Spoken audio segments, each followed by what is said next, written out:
The Legend of Jigong, Chapter 98.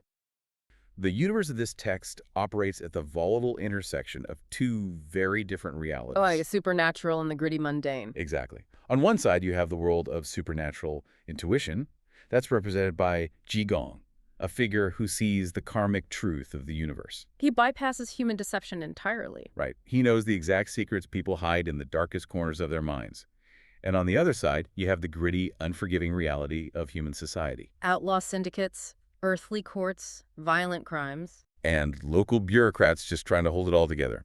So we are going to be exploring how justice functions when these two worlds collide. Specifically, looking at the unwritten, blood-soaked code of the criminals and the inescapable karmic justice brought down by the monk. Let's start right back at that opening scene because the psychology at play there is just brilliant. It really is. So Jigong walks into the One Dragon Tavern. The owner is a man named Dong Xuan. Right. Jigong raises his hand, shows his palm, and says, "Based on this, I want 5 strings of cash." Which is a substantial amount. Yeah, for context, in this era, a string of cash is usually 1,000 copper coins threaded together through a square hole in the middle. So 5 strings is physically bulky. It's heavy. It's not pocket change, but it's also not a king's ransom. But the text tells us that Dong looks at the monk's palm, his face completely drains of color, and he immediately hands over the money. He doesn't even argue. No, he leans in and whispers, "Let's keep this between us. Everything is understood in silence." The psychology of that immediate capitulation is what we really need to examine. Yeah, tell me more about that. Well, think about a normal business owner confronted by a vagrant demanding money. The natural response is anger, or at least bargaining. You call the authorities. Right, you yell at the guy to get out. Exactly. Right. But Dong Xiwan, there's no outrage. His reaction is the reaction of a man who is living in a state of perpetual, suppressed terror. Oh, that's such a good way to put it. The sheer suddenness of his surrender tells you, well, before the narrative even explicitly confirms it, that this man is harboring a massive, dark secret. It totally reminds me of a specific concept in cybersecurity. Have you ever heard of a honeypot? In the context of trapping hackers, right? Exactly. A honeypot is essentially a decoy system. It looks vulnerable. It looks like it holds valuable data, but it's actually entirely empty of real value. Ah, I see where you're going with this. Yeah, its only purpose is to sit there and wait for a malicious actor to interact with it. The moment a hacker tries to exploit the honeypot, they reveal their own presence. They expose their own malware. Right, and their own guilt. The system doesn't have to go hunting for them. The trap just creates a space for the hacker to incriminate themselves. That is a brilliant analogy for what Jigong is doing here. By showing what is essentially an empty palm, or perhaps a palm with a hidden message that the audience doesn't get to see yet, Jigong is deploying a psychological honeypot. Oh, I love that. A psychological honeypot. Right, because he forces Dong's guilty conscience to do all the heavy lifting. He doesn't stand in the middle of a crowded tavern and accuse Dong of a specific detailed crime. He just creates a vacuum. Yes, a vacuum. And Dong's guilt immediately rushes in to fill it. And Dong completely misinterprets the situation because of the societal norms he's used to, right? He assumes this is a standard transaction. Right, imagine you are in Dong's shoes for a second. You've committed a terrible crime. A mysterious figure walks in and implies he knows about it, demanding cash. You panic, but you also think you know how to handle it. Exactly. Dong's plea for silence reveals the corrupt socio-political reality of his world. What did he think he was paying for? Hush money, right? Yeah, he assumed he was paying a bribe. Corrupt payoffs to local officials or blackmailers, these were everyday realities. So his first instinct is purely transactional. He thinks this wandering monk has somehow learned my secret. He wants a cut, I pay him. The problem goes away. Wow, he fundamentally misunderstands the nature of the entity standing in front of him. Completely. He thinks he's dealing with earthly extortion, but he's actually dealing with supernatural justice. Which leads us to the dog transaction, and this is where the transactional logic just breaks down entirely. It's so strange. It is. Dong thinks they have a deal. He thinks he bought the monk's silence. He even turns around to order some nice food for the monk, treating him like a VIP blackmailer. Because that's how the game is played. Right, but Jigong takes this heavy string of copper coins and uses it on a dog, just to hear a dog bark. He literally surrenders the property he just bought, letting the dog run loose. It's wild. And before Dong can even process the panic of this realization, Jigong drops the hammer. He says, if I don't fight this lawsuit with you, the wronged ghosts won't agree. Such a chilling line. And then he points his finger. Don's eyes go completely blank, and he follows the monk like a sleepwalker. Notice what Jigong bypasses here. The entire legal system. Exactly. There is no police investigation. There is no gathering of witnesses, no arrest warrant, no jurisdictional red tape. The supernatural bypasses the procedural and moves straight to apprehension. And they walk right into the Changshan County Court. But here is where the narrative does this incredible pivot. A total genre shift. Yeah. We transition from this eerie, quiet, psychological extortion straight into a gritty, high-stakes police procedural. Right into the thick of it. Because when Jigong and his hypnotized tavern owner arrive at the court, the local magistrate and his police force are completely preoccupied. They're throwing a party, basically. They are in the middle of celebrating what they think is the bust of the century. The contrast is deliberate. We are moving from a hidden, private sin to a highly public crime against the state. So the magistrate, along with his top constables, Chai Yuanlu and Du Zhenying, are thrilled. They believe they have just captured a high-value bounty target, Yunlong. A massive win for them. Huge. And the text makes a point to specify the reward. It's 1,200 silver taels. So 1,200 silver taels isn't just a bonus. For a county constable whose official salary might be a handful of taels a year, this is life-changing generational wealth. Oh. It's the equivalent of a multi-million-dollar bounty today. Okay, so these constables are practically picking out the real estate for their new mansions. They think they've caught public enemy number one. Exactly. The sheer size of the bounty tells us that Yunlong is not a street-level pickpocket. He is a major destabilizing threat to the state apparatus. But Jigong walks into the celebration and just laughs. Classic Jigong. He looks at this heavily shackled prisoner surrounded by armed guards, turns to the constables and asks the prisoner for his name. The guy looks up and says, I'm Yunlong. He's sticking to the story. Yeah, but Jigong laughs again, walks right past the guards up to the supposedly lethal criminal, and strips the guy's shirt off. Just completely violates his space. And Jigong says, look at his back. This is his nickname. And on the prisoner's back are 9 distinct scars, roughly the size of silver coins, arranged in the pattern of plum blossoms. It's the physical branding of the underworld. Right. And the moment his shirt is off and the scars are exposed, the prisoner immediately drops the act. He sighs and says, fine, monk, since you know me, I'm not Yunlong. The jig is up. And what follows is a confession that blows the doors off this local county court. I really want to spend some time on the details he gives because the world building in the source text is just phenomenal. It's so rich and specific. He confesses his real name is Sun Bohu and his underworld nickname is 9 Plum Blossoms. He reveals he is part of a massive criminal syndicate operating out of the Jade Emperor Temple on Fierce Tiger Mountain. We need to unpack the geography of that for a second. Yeah, why a mountain temple? Yeah. Well, mountains and isolated temples were classic sanctuaries for bandits in dynastic China. Why? Because the state's reach was often incredibly weak outside the immediate walls of the county seat. So they were basically untouchable out there. Exactly. The magistrate might control the town, but the rugged terrain of Fierce Tiger Mountain belongs entirely to the outlaws. It's a parallel jurisdiction. And the roster of this gang sounds like a roster of supervillains. Sun Bohu lists them off to the horrified magistrate. Oh, the names are fantastic. There's Peng Tui, which translates to the disheveled ghost, Yun Fang. There's Tao Longzi, or the peach blossom playboy, Han Jiu.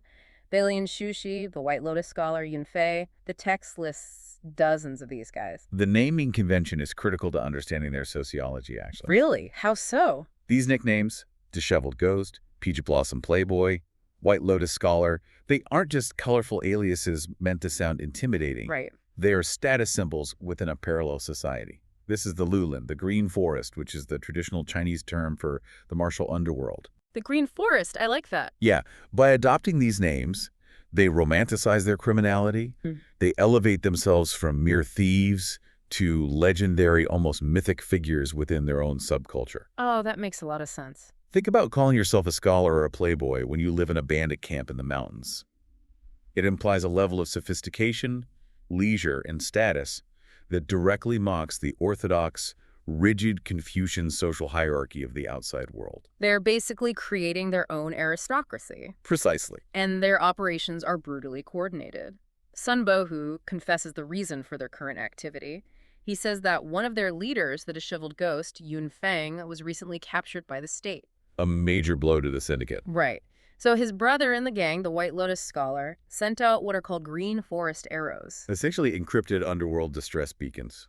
Warrants for mobilization. Okay, so they send these arrows out and gather 73 heavily armed outlaws to launch a full-scale assault on the local jail. That is a massive force. It is. They breached the prison, murdered the guards in the process, and rescued Yunfang. And the text gives a very specific, gruesome reason for this rescue mission. Right. The torture. Yeah, Yunfang's legs had been crushed by the state's torture devices. Which perfectly illustrates the localized war occurring between the state and the Green Forest. It's brutal on both sides. It is. The state uses brutal physical force to break an outlaw and extract a confession asserting its dominance. And the underworld responds with overwhelming, coordinated violence, breaking into the state's stronghold to strike back. It's a violent feedback loop of competing authorities. Exactly. Okay, but this leads to the biggest question I had while reading this section. Senbohu confesses that the gang is now plotting massive revenge. Right. They plan to massacre a wealthy family in a place called Majiahu, and then they are going to march on the courthouse and assassinate this very magistrate. A bold plan. But hold on, let's think about this logically. Senbohu is sitting in a courtroom surrounded by police, pretending to be Hua Yunlong. He knows there is a 1,200 silver bounty on Hua Yunlong's head. He knows that pretending to be this guy is an absolute guaranteed death sentence. Unquestionably. So why on earth is he sitting there? Why would he willingly walk into the courthouse and commit suicide by cop? It makes zero tactical sense for survival. It makes zero sense if you are applying a modern secular survival instinct to this situation. Well, yeah. But you have to view this through the lens of the Green Forest Code. Senbohu wasn't just lying to the cops to cause a minor distraction. What was he doing? The text points to a very specific underworld maneuver. He was executing a calculated play to take the fall for another outlaw. The term for this is dai tua'an, taking on a case to settle it. So he's a human decoy. Exactly. Hua Yunlong is clearly a high-value asset to this syndicate, likely the one tasked with the upcoming assassinations. Right. The state is hunting him relentlessly. So Sun Bohu intentionally gets himself captured and claims to be Hua Yunlong. Think about the mechanics of the state bureaucracy. The magistrate wants the bounty. He wants the case closed. He wants to declare victory. Yes. If Sun Bohu confesses to being Hua Yunlong and accepts execution, the state stamps the file closed. They stop looking for the real Hua Yunlong. Giving the real Hua Yunlong free rein to execute the attack on the magistrate. Precisely. Sun Bohu is willingly sacrificing his own life to protect a fellow brother of the Green Forest and ensure the syndicate's operational success. That is just intense. It reveals a rigid, almost fanatical code of loyalty that directly opposes the state's laws. The state's legal system relies on self-preservation, the idea that you will confess to avoid pain or death. Right. The underworld relies on self-sacrifice to maintain its integrity against the state.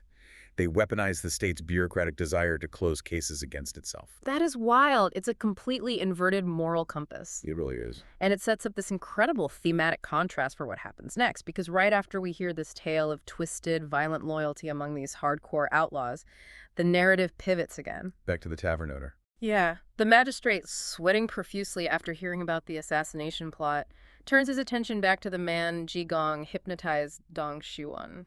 The guy is standing quietly in the corner this whole time. And we get a story of a completely different kind of morality, or rather, the absolute catastrophic failure of it.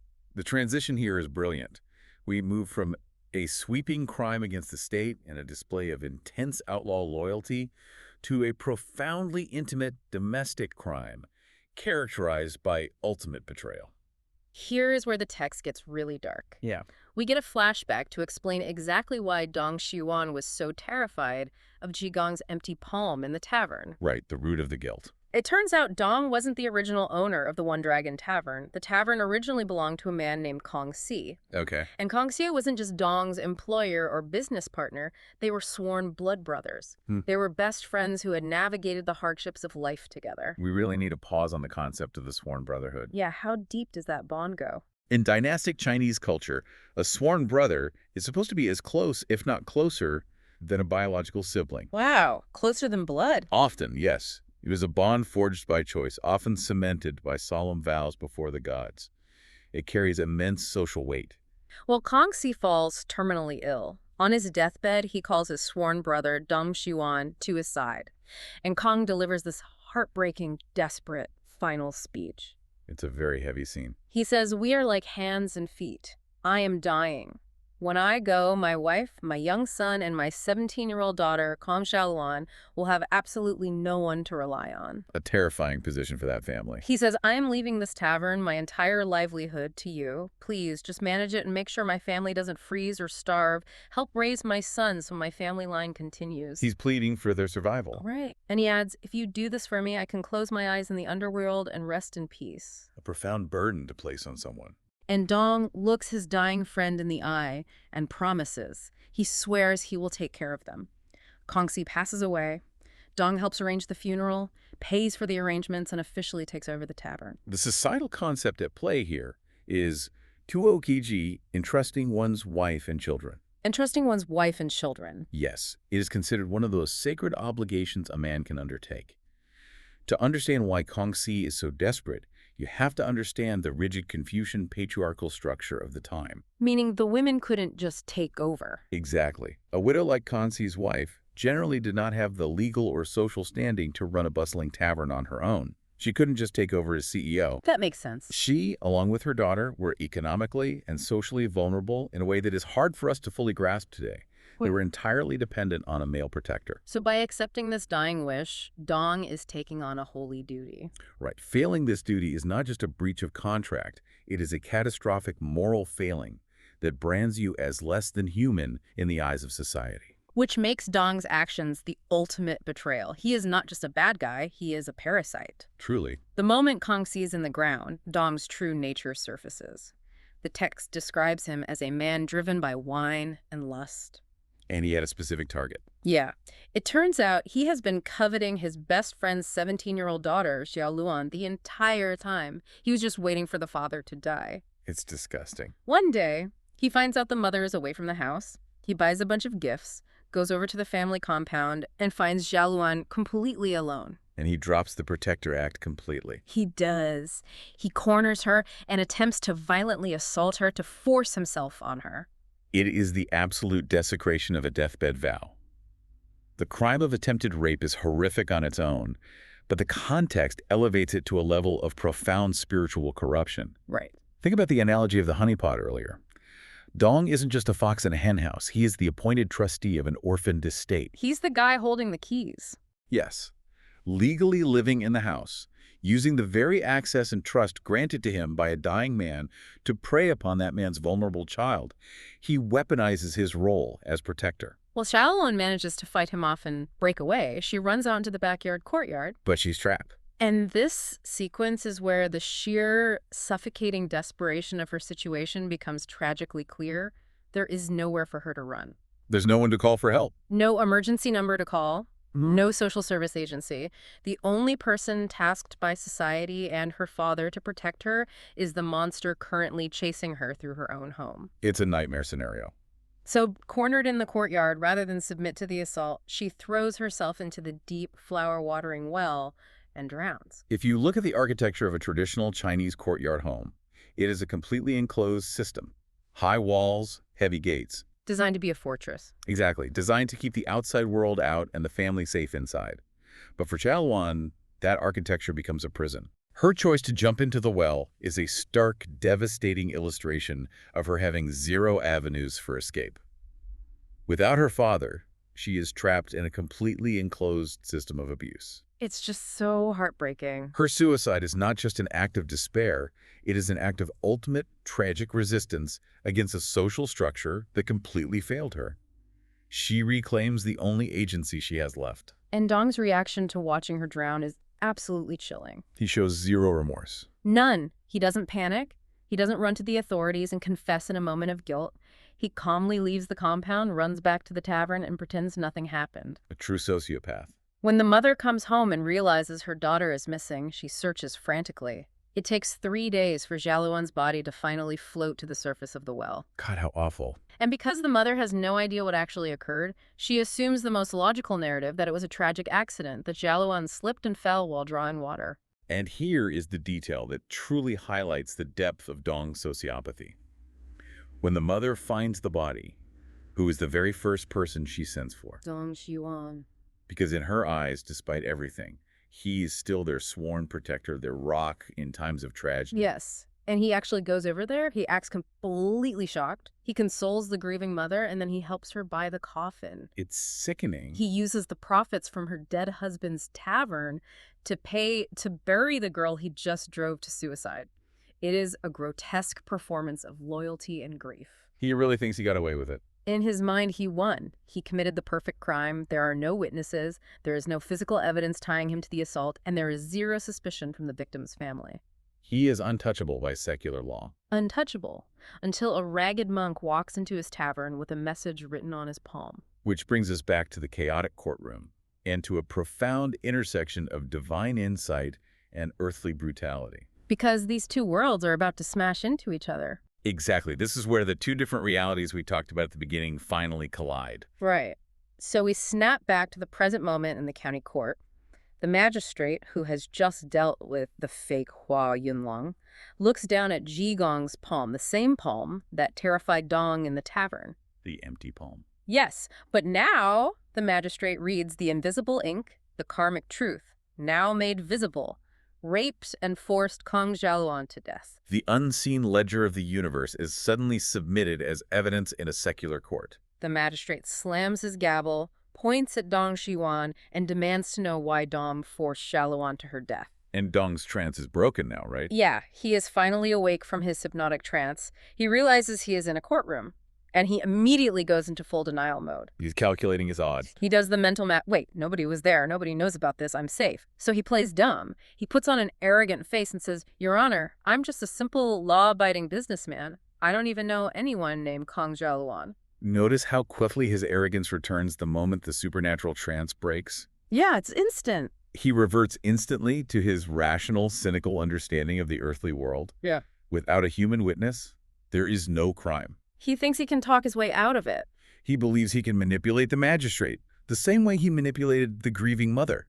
He doesn't yet realize that the witness testifying against him isn't human. Jigong doesn't even argue with him. He just looks at the magistrate and says, "The wronged ghost is right here in front of my eyes. She's already accused you."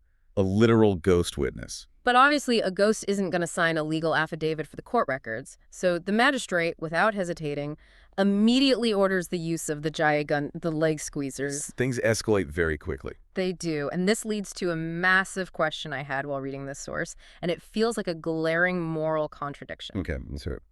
Jigong is a holy monk, right? He represents divine truth and enlightenment. He already knows exactly what Dong did. The ghost knows what Dong did. Why does Jigong stand by and allow the secular court to use brutal physical torture to extract a confession? Isn't that contradictory to the idea of a holy man bringing justice? That is the essential friction of this entire narrative. And it's a brilliant observation. It forces us to really examine how justice mathematically functions in the universe of this text. Right, because it feels a bit hypocritical. You have to separate the concept of knowing the truth from proving the truth. Divine insight, represented by Jigong, can locate the guilty party. He can expose the secret that human detectives missed. Okay, I follow you. But earthly law, represented by the magistrate, still operates under the strict procedural codes of the dynasty. And under that code, a formal confession was required to officially condemn a criminal and close a capital case. So the torture is just standard operating procedure. Within the context of the period's legal framework, absolutely. Yeah. Confession was the gold standard of evidence. Without it, the magistrate couldn't legally execute the sentence, regardless of what a monk or a ghost claimed. So the magistrate's hands are tied? In a way, yes. The text portrays the Jigong not as a sadistic abuse of state power, but as a necessary, harsh, mechanical tool required to break a hardened, lying criminal. Let's talk about the mechanics of the Jigong for a second, because it sounds awful. It wasn't just a threat. It was a brutal device consisting of wooden boards bound together with ropes.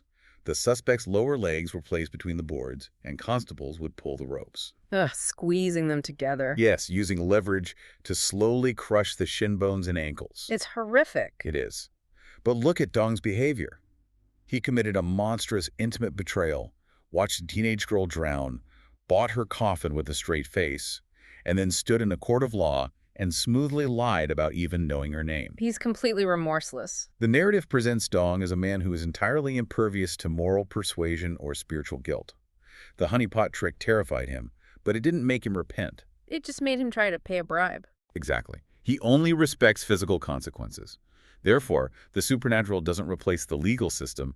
It merely acts as a compass, pointing the heavy hammer of the state apparatus in the exact right direction. And when that hammer falls, the physical consequences are immediate. The moment the leg squeezers are applied, the text notes the immense, unbearable agony. The facade finally drops. Yeah. Dong's smug, I'm just a simple businessman persona evaporates instantly. His bones are quite literally being crushed. He breaks. He finally tells the truth. He screams for the constables to stop and confesses to everything, detailing the deathbed vow, the attempted assault, the well, and the cover-up from beginning to end. And once that verbal confession is out and recorded by the scribes, the magistrate finally has the earthly authority to act. So now it's official. Yes. He orders Dong shackled and thrown into the heavy jail, pending a final confrontation with the victim's mother to finalize the death sentence.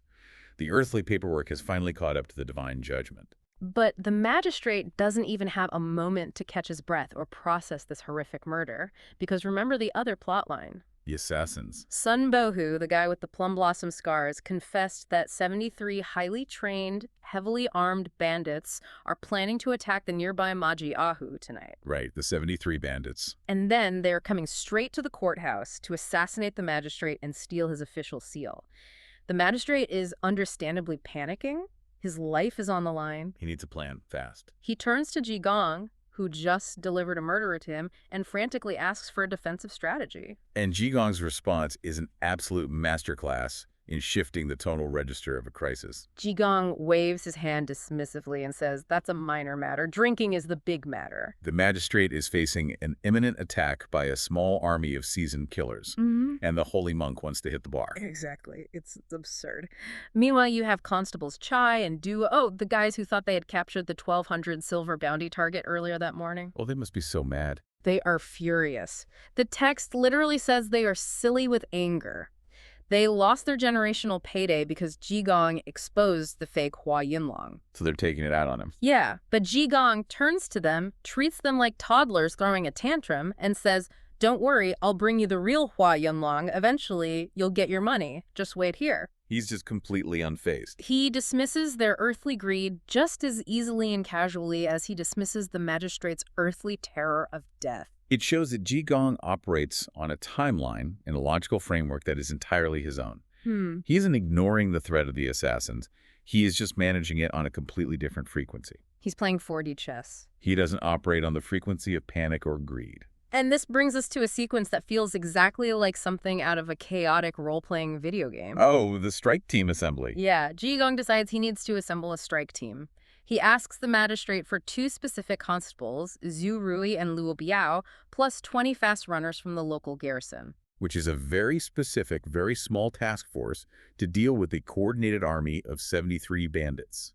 Right, the math doesn't work out for a conventional fight. But there's a more immediate problem. Zhu Rui steps forward and respectfully declines the mission. He's not trying to be insubordinate, though. No, he says he has already been granted medical leave by the magistrate because he is currently coughing up large amounts of blood. He is seriously internally ill. He's in no condition to fight. He suggests they just send Luo Biao to handle it. Which is a perfectly reasonable, logical request for a man who is actively internally bleeding. You don't send a sick man to fight 73 bandits. You don't in the real world, but in Jigong's world, logic is flexible. Jigong looks at the bleeding constable and asks him a very intense question. Do you want to get better, or do you want to die? Quite the bedside manner. Honestly, that is a wild thing to ask an employee who just asked for a sick day. It's an ultimatum disguised as a medical consultation. Zhu Rui obviously says he wants to get better and live, so Jigong reaches into his ragged robes, pulls out a mysterious pill, and tells him to eat it. And here comes the magic. Zhu Rui swallows the pill, and instantly, miraculously, the internal bleeding stops, his color returns, his energy spikes, and he is completely cured on the spot. He starts bowing and praising the good medicine. We can look at this as just a neat magic trick, but analyze it as a moment of leadership and psychology. What do you mean? By instantly curing Zhu Rui, Jigong doesn't just heal a soldier, he binds that soldier to him completely. He commands absolute unquestioning loyalty from this man. Ah, he creates a fanatic follower. Exactly. He has proven that his power isn't just theoretical or spiritual, it is tangible, immediate, and life-saving. Which is crucial because his very next order is completely baffling. You'd think, okay, the team is healthy, time to hand out the swords, go over the tactical map, and set up barricades. Standard siege preparations. No. Jigong orders the newly cured Zirui, Lua Biao, and the 20 runners to wait outside the study in the courtyard. Okay, that sounds normal so far. But he gives them one highly specific, utterly bizarre requirement.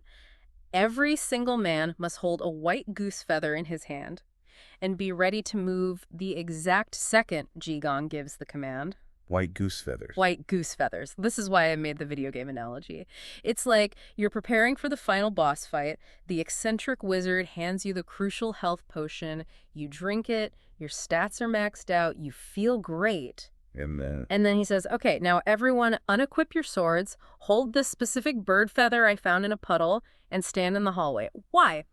What is the tactical advantage of a goose feather against an armed syndicate? it serves a brilliant dual purpose in the narrative, operating on both a psychological and a mystical level. Okay, let's hear the psychological side first. First, psychologically, it acts as the ultimate test of obedience. Think about these men. They are hardened state enforcers used to swords and shields. After the miracle of the healing pill, will they follow an instruction that sounds like absolute nonsense?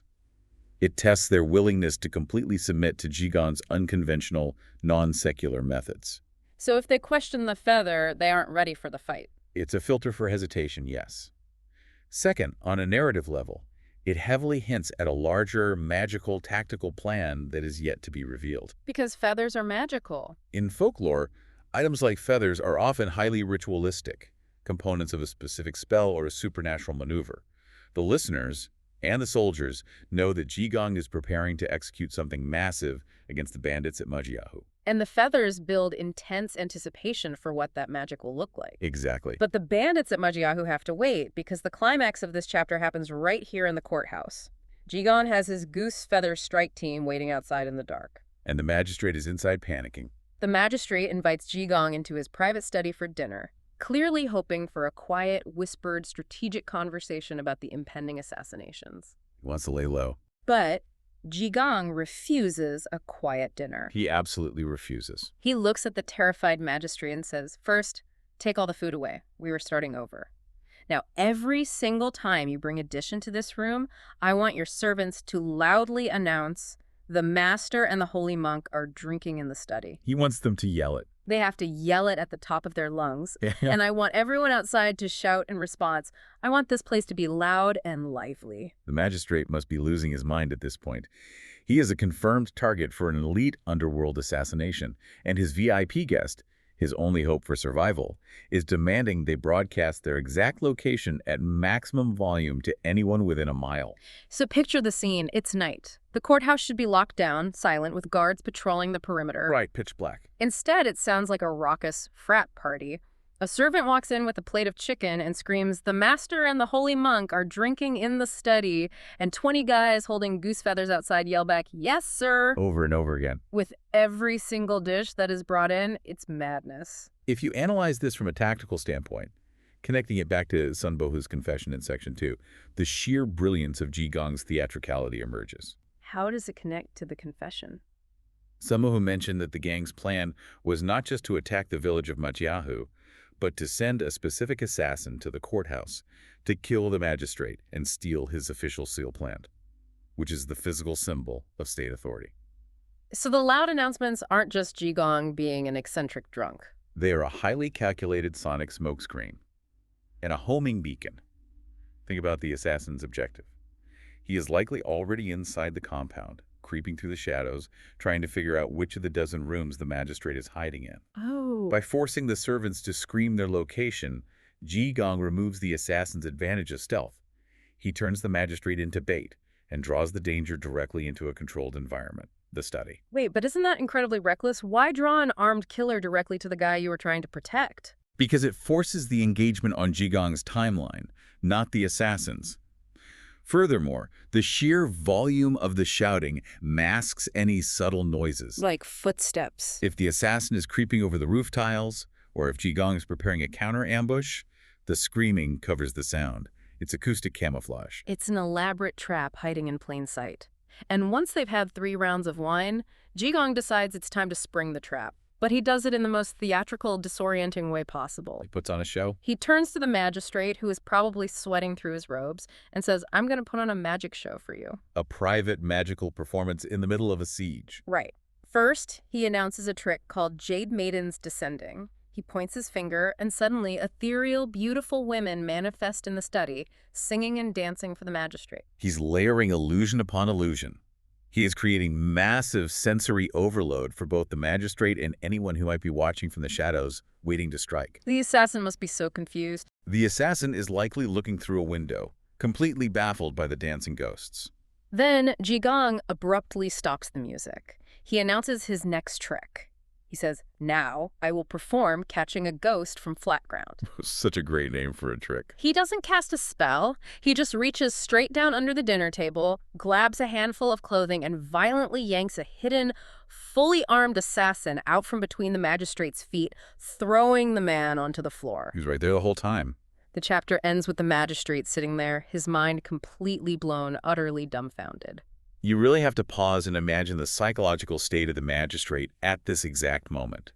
His entire reality has been deconstructed in a single day. It's a masterclass in narrative whiplash.